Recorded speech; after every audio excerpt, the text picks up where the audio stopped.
ప్రభు యొక్క ఘనమైన నామమునకు మహిమ కలుగునుగాక. మన ప్రభువును రక్షకుడునునైన యేసుక్రీస్తుల వారి యొక్క ప్రశస్తమైన నామమునకి మహిమ ఘనత ప్రభావములు యుగయుగములకు కలుగునుగాక.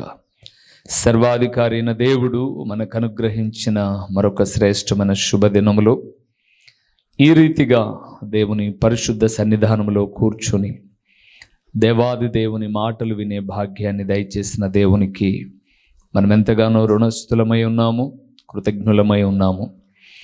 అదే సమయంలో ప్రతిదినము ఒక దేవుని మాట హెచ్చరిస్తూ ఉన్నప్పుడు పరిపూర్ణమైన సందేశము ద్వారా ఆత్మీయముగా పరిపూర్ణతలోనికి నడిపించబడుతున్న దేవుని ప్రియబిడలైన మీ అందరికీ కూడా మన ప్రభు అయిన యేసుక్రీస్తు పేరట నిండు వందనములు తెలియచేయచ్చు ఉన్నాను. దేవుని వాక్యమును ప్రేమించే మిమ్మలను, మీ కుటుంబములను నా ప్రభు అయిన యేసుక్రీస్తు నిండారులుగా దీవించునుగాక. ప్రభునందు ప్రియులారా, గడిచిన దినాల్లో ఒక సందేశాన్ని మనం చూసాం. అది అయిపోలేదు, మరలా ఒకసారి మాట్లాడతాను అన్నాను. దేవుని ఆశీర్వాదము కావాలంటే ఎటువంటి బుద్ధి కలిగి ఉండాలి, లేదా ఎటువంటి బుద్ధి ఉండాలి అని మనం గడిచిన దినాల్లో సందేశాన్ని చూసాం. ఆశీర్వదించబడాలి అనంటే ఆశీర్వాదపు కూడికలోనో, ఆశీర్వాదపు భోజనములోనో, ఆశీర్వాదపు సభలోనో రావు, బుద్ధిని బట్టే ఆశీర్వాదాలు వస్తాయి అని మనం చూస్తూ కొన్ని బుద్ధులను మనం ధ్యానం చేశాం. ఏమేం బుద్ధులు చెప్పండి? కృతజ్ఞతా బుద్ధి ఉండాలి అని, ఉపకార బుద్ధి ఉండాలి అని, మానవ బుద్ధి ఉండాలి అని, స్వస్థ బుద్ధి ఉండాలి అని చెబుతూ అయిపోలేదు సందేశము. ఇంకా కొన్ని బుద్ధి యొక్క గుణగణాలు ఉండాలి అని మనం చెప్పుకున్నాం. మన చేతులకే ఒక్కొక్క చేతికి 5 వేలు ఉన్నాయి, 2 చేతులకు 10 వేలు కలిగి ఉన్నాం మనం. బైబిల్ గ్రంథంలో ఏదో 4 మాటలు చెప్పేసి 4 విషయాలు చెప్పి వెళ్ళేవాడు కాదు దేవుడు. ఎన్నో విషయాల ద్వారా ఆయన మాట్లాడేవాడుగా ఉన్నాడు. కాబట్టి ఈరోజు కొన్ని బుద్ధులను చూద్దాం. ప్రభు చిత్తాన్ని బట్టి మరొక్కసారి కూడా ఈ సందేశం ఉంది, అప్పుడే అయిపోలా. ఇప్పటిదాకా ఏ బుద్ధి ఉండాలి అని చూసాం, తర్వాత ఏ బుద్ధి ఉండకూడదో కూడా చూద్దాం. ఇప్పటికైతే మరలా సందేశం, దేవుని ఆశీర్వాదము కావాలి అని అంటే ఎటువంటి బుద్ధి ఉండాలి? ఒకవేళ ఎవరైనా ముందు ఈ సందేశం వినకపోతే జస్ట్ అలాగ టూకీగా ఆ మాటలు నేను జ్ఞాపకం చేస్తూ వెళ్తాను. కృతజ్ఞతా బుద్ధి అని మనం చూసాం. నిజమే ప్రియులారా, ఈరోజు లోకంలో చాలామందికి ఏం లేదు, కృతజ్ఞత లేదు. నా మాటలు మీకు నొప్పి కలిగిస్తాయి, కానీ మీరే కూర్చొని ఆలోచించండి. భార్య భర్త ఎదురెదురుగా కూర్చోండి.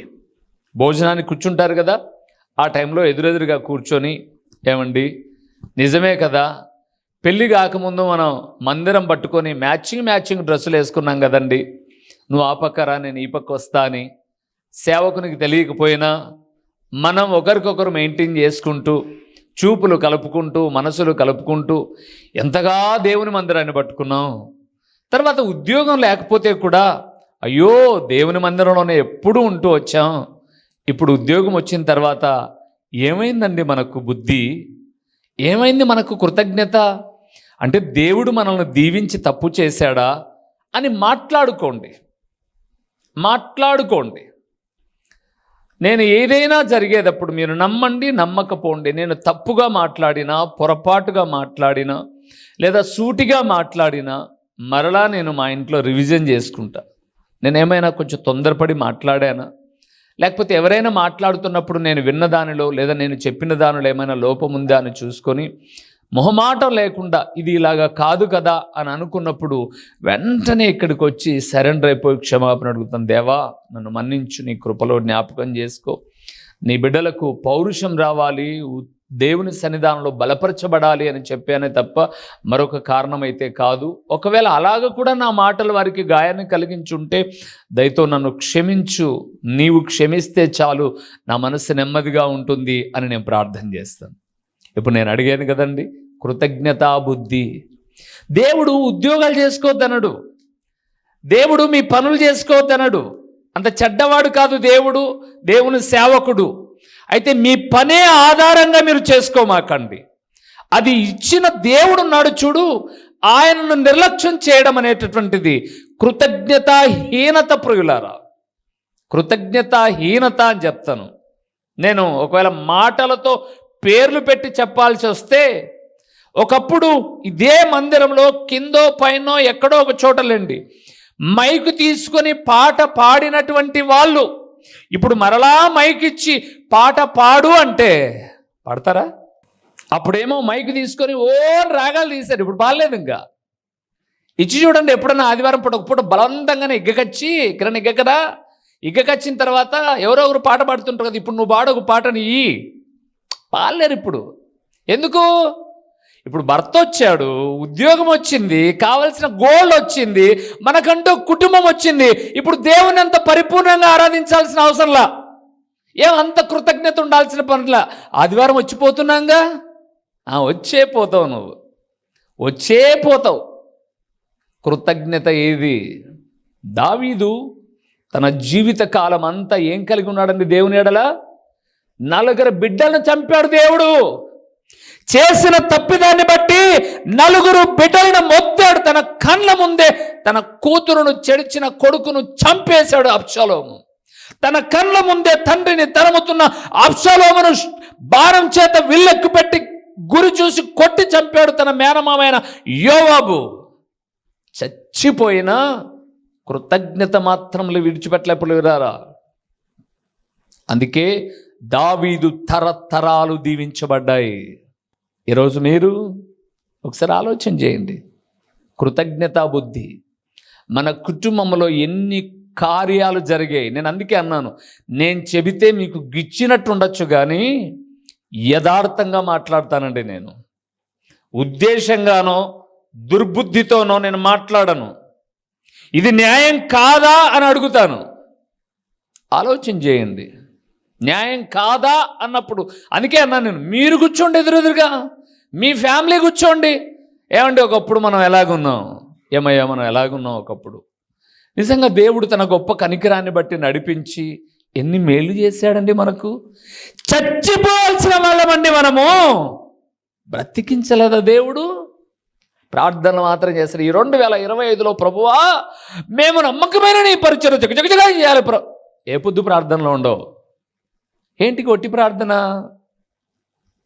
లోకంలో ఒక నానుడు ఉంది, ఒట్టి మాటలు కట్టి పెట్టవోయ్, గట్టి మేలును తలపెట్టవోయ్ అన్నారు. ఒట్టి మాటలు అక్కర్లా దేవునికి, క్రియ అవసరం. ఇక్కడున్న ప్రతి ఒక్కరి జీవితంలో ఇన్క్లూడ్ మీ అండ్ యూ, మీరు నేను, మనమందరము దేవుని ఎడల ఏ బుద్ధి కలిగి ఉండాలి? కృతజ్ఞతా బుద్ధి.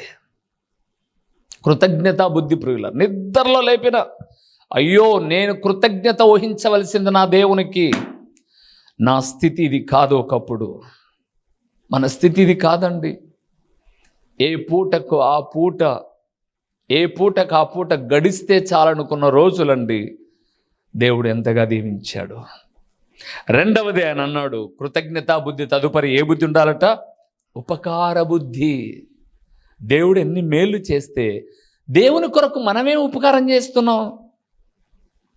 ఏం ప్రత్యుమ్మాయంగా ఏం చేస్తున్నాం?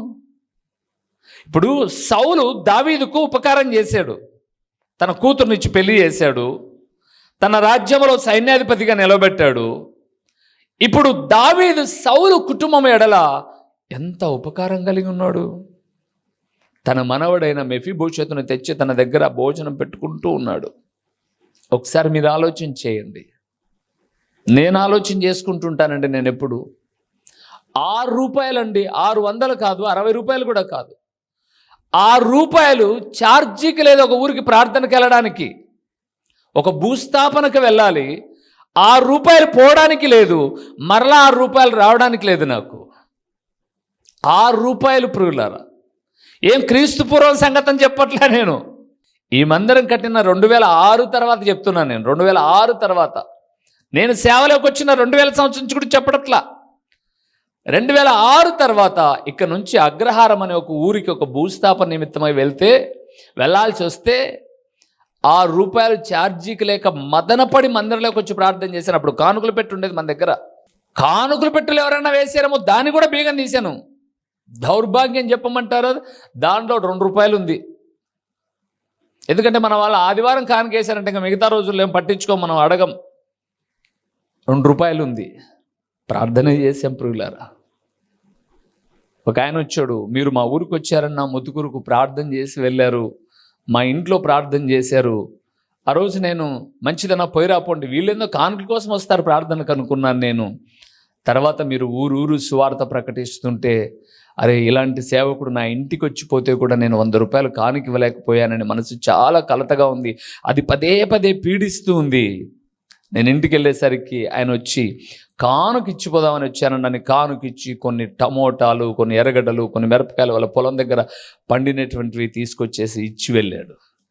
అందుకే ఈరోజు కొంతైనా నీ రుణం తీర్చుకోవాలి ప్రభువా అని ప్రతి నెల ₹1,000 మిగిలించుకోవాలి ప్రభులారా. నేను ఇస్తూ ఉన్నాను, ఆయన నాకు ఇస్తూ ఉన్నాడు. ఉపకార బుద్ధి. మూడవది ఏం బుద్ధి? మానవ బుద్ధి. గర్వించకూడదు. నాకేంటండి ఉద్యోగం ఉంది. ఉద్యోగం ఉంది. ఉద్యోగం పోతే? ఉద్యోగం పోవద్దులే. ఆరోగ్యం పోతే? మంచానికి చేరువైతే? బలహీనత కలిగితే? నేను చెప్పాను మీకు, ప్రొద్దుటూరులో మన దగ్గరికి ఆరాధనకు వస్తారు కుటుంబం, సాయంకాలపు కూడికకు. ఒక్కడే కొడుకు, ఒక్కటే కూతురు. ఏదో వాళ్ళ స్థాయికి తగ్గట్టు పని చేసుకొని ఒక ల్యాబ్ టెక్నీషియన్గా జీవనాన్ని కొనసాగిస్తున్నాడు ఆయన. 10th క్లాస్ వరకు అబ్బాయి సైకిల్ దొక్కుంటూ బడికి వెళ్ళిపోతూ పరిగెత్తుకుంటూ, అమ్మ ఏం చేసావు, నాయన ఏం చేసావు, ఇంట్లో అది ఇది అడుగుతూ ఉన్నటువంటి వాడు 10th క్లాస్లో ఒక చిన్న జ్వరం వచ్చిందండి, వైరల్ ఫీవర్ వచ్చింది, 2 కాళ్ళు పడిపోయాయి. ఇప్పటిదాకా కొన్ని లక్షలు ఖర్చు పెడుతూ ఉన్నారంటున్నానంటే ఇప్పటికి కూడా పర్ఫెక్ట్గా అబ్బాయి ఏం చేయలేకపోతున్నాడు, నడవలేకున్నాడు. ఎంత కష్టంగా నడుస్తాడో తెలుసా? వాళ్ళ ఇంటికి 2 సార్లు వెళ్ళాను నేను ప్రార్థన చేయడానికి. ఆ అబ్బాయి నడవాలి అంటే ఇట్లా వణుక్కుంటూ కాళ్ళు వేసుకుంటూ వెళ్ళాలి. యవ్వనస్తుడు, 19 సంవత్సరాలు. దాదాపు అబ్బాయికి ఇప్పటికొచ్చి 4 సంవత్సరాలు పైబడైంది. 2 కాళ్ళు చచ్చుబడిపోయి ఎక్కడెక్కడో తిప్పాడు ఆ తండ్రి. ఉన్న డబ్బులన్నీ పోగొట్టుకున్నాడు. నువ్వు దేన్ని చూసి అతిశయపడుతున్నావో నెబుకద్నెజర్ వల్లే అది నీకు ఒకవేళ దూరం అవ్వాల్సి వస్తే, మానవ బుద్ధి దేవా అని ఆయన వైపు చూడడం. 4వది ఆయన అన్నాడు, ఏ బుద్ధి ఉండాలట? స్వస్థ బుద్ధి. మంచి చీర కట్టి, మంచి షూట్ వేసి, నోటి మాటలు సరిగా లేకపోతే బుద్ధి ఉన్నట్లా లేనట్లు. సూపర్గా మ్యాచింగ్ వేసాం, నోట్ నుంచి మాటలు వచ్చాయి అంటే ఫెనాయిల్ నోట్లో కొట్టినా కూడా శుభ్రపడదు అది. మళ్ళా మాట్లాడుతాను, నాకు కోపం వస్తే నేను ఎట్ట మాట్లాడుతానో నాకు తెలియదు, నాకు కోపం వస్తే నేను మనిషిని కాదు. మనిషివి కాకపోతే ఎవరు ఉండాలి? ఇంకా నువ్వు ఒక పశువు. నీ భర్తను గౌరవించలేని పశువు, నీ భార్యను గౌరవించలేని పశువు, నీ పిల్లలను గౌరవించలేని పశువు నువ్వు. కట్టే బట్టకు మాట్లాడే మాటకు సంబంధం ఉండాలి కదా. పై రూపం నీట్గా ఉండి అంతరంగం అంతా కుళ్ళుతో నిండి ఉంటే తగదు ప్రియులారా. 4 బుద్ధులు చాలా చక్కగా కృతజ్ఞతా బుద్ధి అని, ఉపకార బుద్ధి అని, మానవ బుద్ధి అని, స్వస్థ బుద్ధి అని చూసాం. ఈరోజు కొన్ని బుద్ధులు చూద్దామా? మూల వాక్యాన్ని మర్చిపోకూడదు. 25:33 చూద్దామా? మళ్ళొకసారి మూల వాక్యము చివరి లైన్, అంత వద్దు. సమూయేలు మొదటి గ్రంథం 25:33. నన్ను ఆపినందుకై నీవు చూపిన బుద్ధి విషయమై నీకు ఆశీర్వాదము కలుగునుగాక. నిన్ను కూడా ఊపాలని ఒకసారి అయితే, నిన్ను కూడా ఎప్పుడో ఒకసారి ఊపాల్సింది వస్తుంది అనమాట. ఎందుకంటే షార్ప్నెస్ తగ్గినప్పుడు ఆ స్పీడును దేవుని సేవకులు ఏం చెప్తున్నారో ఎదుక్కోలేనప్పుడు అప్పుడప్పుడు ఒకసారి ఊపాల్సింది వస్తుంది. ఊపుతా ప్రియులారు, నేను ఎవరిని విడిచిపెట్టను. మా పిల్లలు అని ముద్దు చేసి నా భార్య అని భుజం మీద ఎక్కించుకొని నేను అందరినీ ఊపాల్సిందే టైం వచ్చినప్పుడు. మొదటి పేతురు అంటే రెండో పేతురు తీసామనుకో, రెండో పేతురులో ఏడ దొరుకుతుంది? దొరకదు. ఇక్కడ అన్నాడు, దావీదు అంటున్నాడు, నీవు చూపిన బుద్ధి విషయమై నీకేం కలుగుతుంది? ఆశీర్వాదము. ఏం చూపాలి? ఎలాంటి బుద్ధి కలిగి ఉండాలి? 4 బుద్ధులు అయిపోయాయి, ఇప్పుడు ఒక 4 చూద్దాం. తర్వాత ప్రభు చిత్తమైతే ఏ బుద్ధి కలిగి ఉండకూడదో తర్వాత ఒక 4 లేదా 5 చెప్తాను. అప్పటికి సబ్జెక్ట్ అయిపోయినట్లు కాదు, కొంత మీకు రిలాక్సేషన్ ఇచ్చి మరలా ఎప్పుడైనా మధ్యలో ఒకసారి చెప్తాను. మొదటి విషయానికి వెళ్దాం. అక్కడే సమూయేలు మొదటి గ్రంథము 20వ అధ్యాయము 3వ వచనాన్ని చదువుతున్నాం. చదవాలి. అతని పేరు నాబాలు, అతని పేరు నాబాలు, అతని భార్య పేరు అబీగయీలు, అతని భార్య పేరు అబీగయేలు. ఈ స్త్రీ సుబుద్ధి గలదై, ఈ స్త్రీ ఎలాంటిదట? సుబుద్ధి గలదై, రూపసి అయి ఉండెను. కొన్నిలేండి, అవి మనకొద్దు.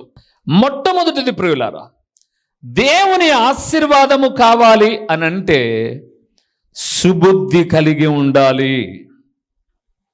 ఏం బుద్ధి? సుబుద్ధి. సుబుద్ధి, పదే పదే మాట చెప్తున్నాను, సుబుద్ధి. సుబుద్ధి అంటే మన భాషలో మనం చెప్పుకోవాలంటే ఏమని?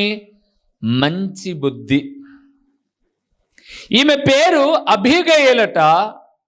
ఈమె రూపముతో పాటు ఈమెకున్న బుద్ధి కూడా ఎలాంటిది అంటే మంచిది. ఏంటండి ఈమెకున్న మంచి బుద్ధి? కానుకివ్వడమా? లేకపోతే దావీదుకు తీసుకెళ్ళి గోధుమలు, ఏంచినటువంటి పేలాలు, ద్రాక్షారసం, రొట్టెలు ఇవన్నీ ఇస్తే మంచోళ్ళ? అంటే ఎవరైనా మనకేమైనా ఇస్తేనే మంచి బుద్ధి ఉన్నట్లా? ఈమెకున్న మంచి బుద్ధికి నిర్వచనం ఏంటి అంటే తప్పును దాచుకోదు, ఒప్పుకునేటటువంటి గుణం. ఏ గుణం? తన భర్త తప్పు చేశాడు, అందుకే ఆమె అనింది, నా భర్త మోటువాడు, దుర్మార్గుడు, అతని పేరు ఆ సంగతి చూపిస్తుంది, అతన్ని బట్టి నా కుటుంబాన్ని నువ్వు శిక్షించద్దయ్యా అని తన భర్త తప్పును తన తప్పుగా భావించమని చెప్పి దావీదు ఎదుట ప్రాధేయపడినది.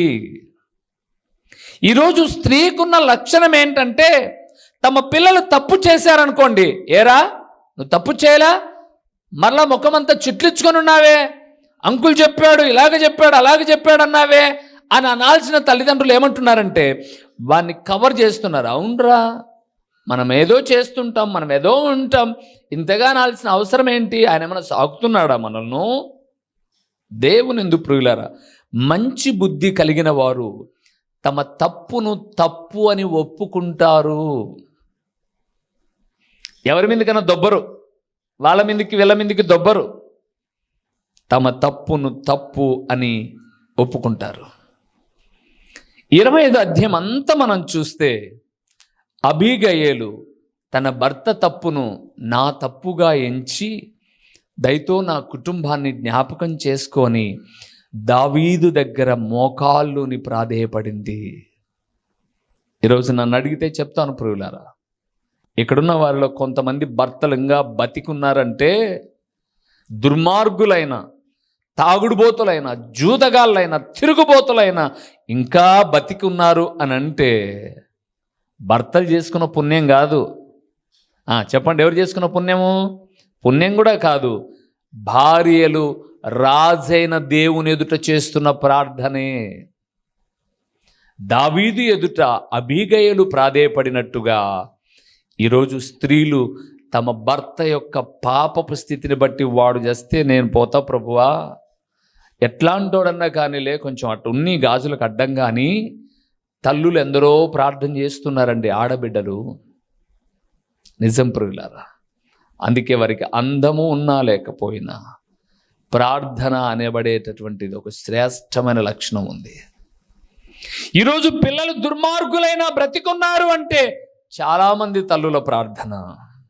ఇంకా అంతెందుకు, చరిత్ర పుటల్లోనికి వెళ్తే గొప్ప గొప్ప దైవజనులు వారి జీవితాల ముందు పాపపు భూయిష్టమైనటువంటి జీవితాలు, అలాంటి పాపపు జీవితాలు పరిమళ సువాసనగా వెదజల్లే సేవలోనికి రావడానికి తల్లులు చేసిన ప్రార్థనలు, తల్లులు చేసిన ప్రార్థనలు అండి. ఈరోజు ఈ మాట వింటున్న దేవుని కుమారుడా, సుబుద్ధి అంటే ఒక స్త్రీగా, అందుకే బైబిల్ గ్రంథంలో జ్ఞాని అయిన సొలొమోను అన్నాడు, సుబుద్ధి గల భార్య యెహోవా యొక్క దానము. దానం.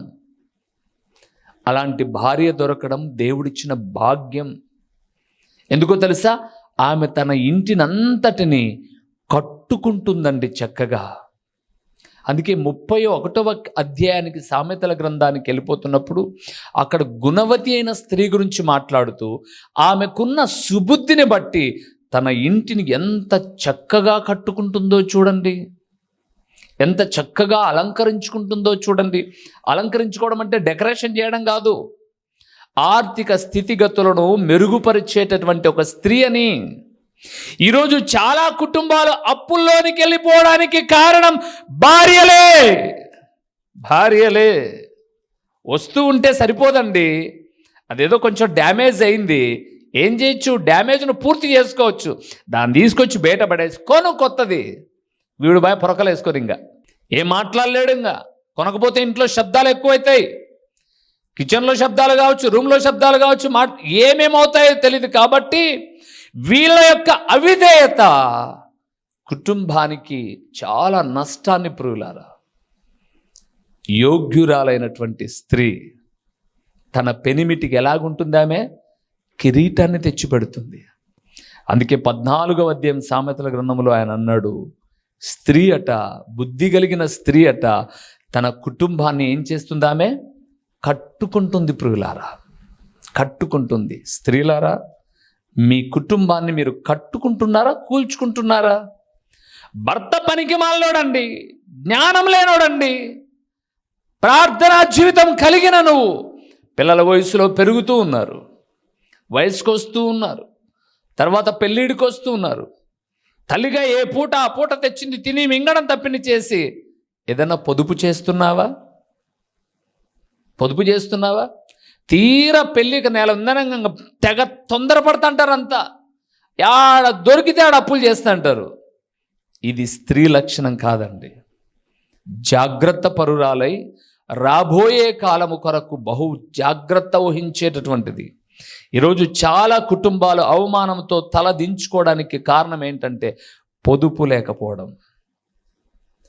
మాట పొదుపు అంటే డబ్బులు ఒకటే కాదు, మాట పొదుపు ఉండాలి, జీవిత ప్రవర్తన పొదుపుగా వాడుకోవాలి, ధనాన్ని కూడా ఎలాగ వాడుకోవాలి?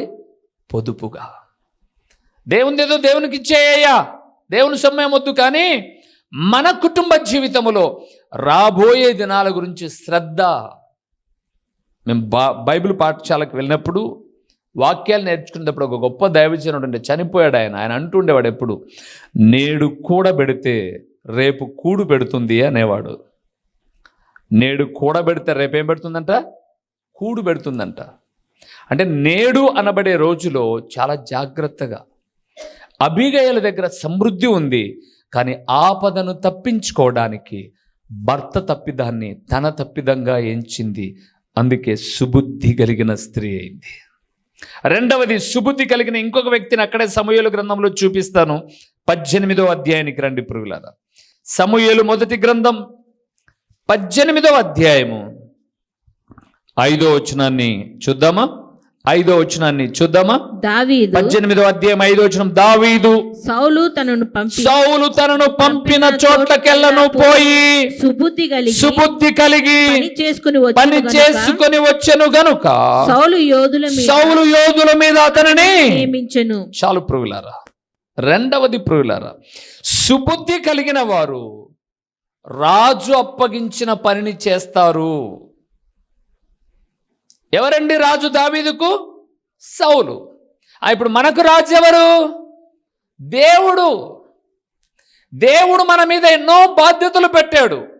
మీరు ఫిలిప్పీయులకు రాసిన పత్రిక 2వ అధ్యాయాన్ని చదివితే, ప్రతి వాడు తన సొంత కార్యములనే చూసుకొనుచున్నాడు, కానీ యేసుక్రీస్తు కార్యములను ఎవరు చూడరు అన్నాడు. ఏంటి చూస్తున్నారు? నేనేమన్నా అబద్ధం చెప్పానన్నా? రండి ఒకసారి ఆ మాట కూడా చూపిస్తాను. తరిద్దాం ఒక్కసారి, తప్పేముంది? 2వ అధ్యాయము ఫిలిప్పీయులకు రాసిన పత్రిక ఏ మాటలైనా దేవుని మాటలుగానే చెబుతాను తప్ప ప్రియులారా నా మాటలుగా ఏవి కూడా చెప్పను అని సంగతిని 4వ వచనాన్ని మనం చూద్దాం. మీలో ఫిలిప్పీయులకు రాసిన పత్రిక 2వ అధ్యాయము 4వ వచనము. మీలో ప్రతివాడును తన సొంత కార్యములను మాత్రమే కాక ఇతరుల కార్యములను కూడా చూడవలెను. 21వ వచనం అదే అధ్యాయం 21వ వచనం. అందరూ తమ సొంత కార్యములనే చూచుకొనుచున్నారు గాని యేసుక్రీస్తు కార్యములను చూడరు. ఏమో ఎందుకో మాకేం పట్టిందని కదండి, మాకేం పట్టింది? యేసుక్రీస్తు కార్యాలు చూడాల్సిన అవసరం మాకేం పట్టింది? ఇప్పుడు నేను అడుగుతాను, సౌలు రుణం తీర్చుకున్నాడు దావీదు, నిన్ను నన్ను ఈ రోజు వరకు భూమి మీద బ్రతికించాడు. ఏం పని చేస్తున్నావు దేవుని పని? కనీసం నశించిపోయే ఒక ఆత్మ కొరకు ఏమైనా వచ్చి మోకరించి ప్రార్థన చేస్తున్నావా? నీ సంఘ క్షేమం కొరకు ఏమైనా మొరపెడుతున్నావా? లేదా నీ సంపాదనలో ఏదైనా ఒక సొమ్మును దేవుని పరిచర్య కొరకు వెచ్చిస్తున్నావు? ఏం చేస్తున్నావు నువ్వు? అప్పగించిన పనిని ఘనముగా జరిగించడం ప్రియులారా సుబుద్ధి అంటే. అందుకే అక్కడ రాయబడి ఉంది, దేవుని ఆశీర్వాదం కావాలంటే భర్త తప్పిదాన్ని, కుటుంబ తప్పిదాన్ని నా తప్పిదముగా ఎంచని, ఏ తప్పు లేకపోయినా తన మీద వేసుకున్న అబీగయలుది సుబుద్ధి. దావీదు తన వారందరికీ మాదిరికరంగా ఉన్నాడు. మీరు ఆ లైన్లో చివరి లైన్లు కూడా చదివితే, జనులందరి దృష్టికిని, సౌలు సేవకుల దృష్టికిని దావీదు అనుకూలుడై ఉండెను అని రాయబడింది. 18వ అధ్యాయం 5వ వచనం పూర్తి చేస్తే, సుబుద్ధి కలిగిన వాడంటే అటు దేవుని సేవకుల దృష్టికి, తోటి విశ్వాసుల దృష్టికి ఏమై ఉండాలి? అనుకూలుడై ఉండాలి. దేవునందు ప్రియులారా, సుబుద్ధి అని అంటే జనుల దృష్టికి, సౌలు దృష్టికి. చూస్తారా 18 చివరి లైన్లో మాట రాయబడింది, జనులందరి దృష్టికిని, సౌలు సేవకుల దృష్టికిని దావీదు అనుకూలుడై ఉన్నాడు. ఏం చెప్పాలో తెలుసా విశ్వాసులు? రూబేన్ అన్నారు, రేపు పొద్దున ఎక్కడో క్యాంపుకు పోనీలేండి. ఒకవేళ అక్కగా చెప్పాల్సిన అవసరం ఏంటి? సహోదరులు ఎప్పుడు ప్రతి నెల ఒక్కొక్కరు లేచి చెప్తున్నారు కదా, వాళ్ళు ఉన్నారులే, ఈరోజు ఆరాధన నడిపిస్తారు, దేవుని వాక్యాన్ని ప్రకటిస్తారు, దేవుడు వాళ్ళను పరిచారకులుగా ఏర్పరచుకున్నాడు, సేవకుని తర్వాత సేవకుల స్థాయి వాళ్ళకి ఇచ్చాడు, వాళ్ళు ఉన్నారుగా, ఏం మనం భయపడాల్సిన అవసరం లే. అన్నంత కాకపోయినా అన్నకు ధీటుగా వాక్యం చెప్పుకుంటూ వస్తారు. మన సంఘంలో ఉన్నారులే సహోదరులు అని చెప్పగలిగిన స్థాయి జనులందరి మనస్సులో ఉండాలి. ఉన్నాయా మీ మనసులో? ఎవరి మనసులో అయినా ఈయనైతే అని? ఏమో నాకు తెలియదు. రెండో విషయానికి వద్దాం ప్రియులారా, ఏ బుద్ధి కలిగి ఉండాలో.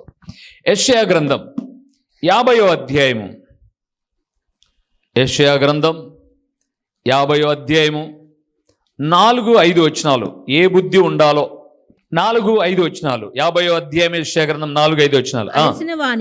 అలసిన వానిని మాటల చేత ఊరడించు జ్ఞానము నాకు కలుగునట్లు శిష్యునికి తగిన నోరు యెహోవా నాకు దయచేసి ఉన్నాడు.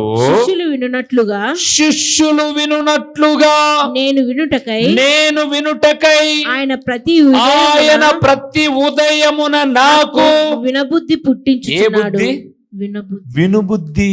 5వ వచనం కూడా. 5వ వచనం ప్రభువగు యెహోవా నా చెవికి ఏం బుద్ధి? వినుబుద్ధి పుట్టింపగా. చాలు. మా చిరునామా దైవజనులు బ్రదర్ ఓ రూబేన్ గారు, క్రీస్తు ప్రార్థనా మందిరం, డోర్ నెంబర్ 1-10-386, నగరిగుట్ట, పులివెందుల, కడప జిల్లా. మీ ప్రార్థనా అవసరాల కొరకై సెల్ నంబర్ 9989067409.